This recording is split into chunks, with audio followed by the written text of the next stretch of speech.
प्राचीन काल की बात है।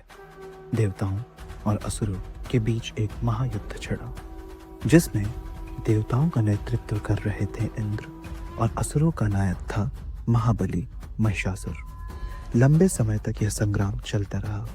अंततः देवताओं की सेना महाबली असुरों से पराजित हो गई। स्वर्गलोक पर अब असुरों का अधिकार था और महिषासुर खुद ही इंद्र बन बैठा था।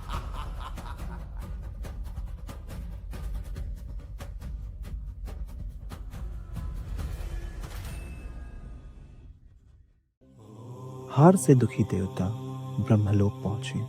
वहां उन्होंने ब्रह्मा जी से अपनी व्यथा कह सुनाई। ब्रह्मा जी देवताओं को लेकर वहां पहुंचे जहां भगवान विष्णु और भगवान महादेव विराजमान थे।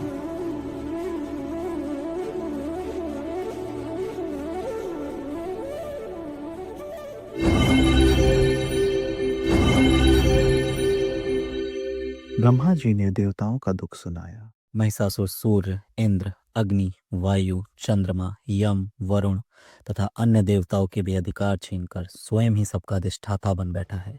देवताओं की यह दशा सुनकर भगवान विष्णु और महादेव को बड़ा ही क्रोध आया। क्रोध से उनकी भौहें तन गई और मुंह टेढ़ा हो गया और उनके हृदय से एक प्रचंड तेज निकला। वह तेज पर्वत के समान प्रकाशमय होकर आकाश में एकत्रित होने लगा। ब्रह्मा और अन्य देवताओं का तेज भी उसमें मिल गया। आकाश में फैलता हुआ दिव्य प्रकाश धीरे धीरे एक स्थान पर एकत्रित हो गया।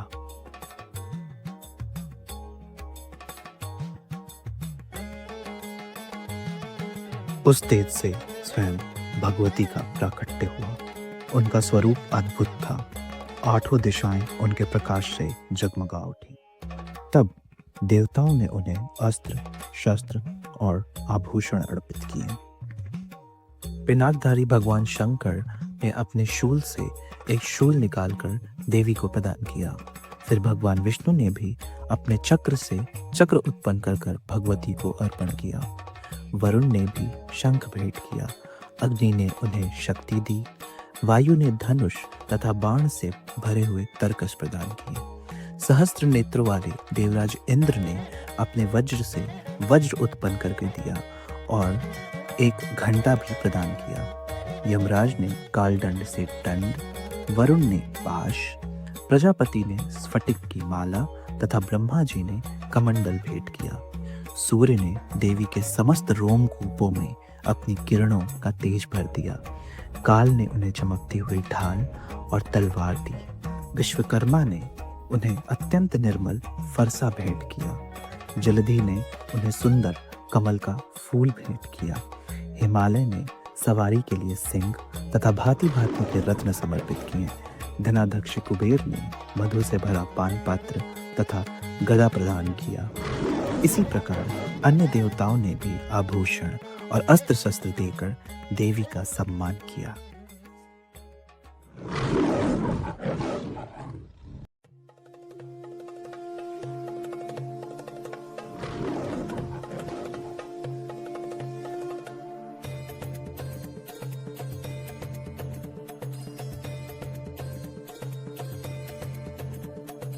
इस प्रकार 16 श्रृंगार और अनेकों अस्त्रों से विभूषित होकर भगवती का अद्भुत रूप प्रकट हुआ।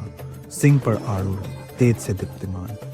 समस्त देवता हाथ जोड़कर उस महादेवी की स्तुति करने लगे और देवी का प्रकट्य होते ही देवताओं के हृदय में आशा की ज्योति जगमगा उठी। यहाँ से प्रारंभ होती है महिषासुर मर्दिनी की अद्भुत कथा, जिसका वर्णन अगले अध्याय में होगा।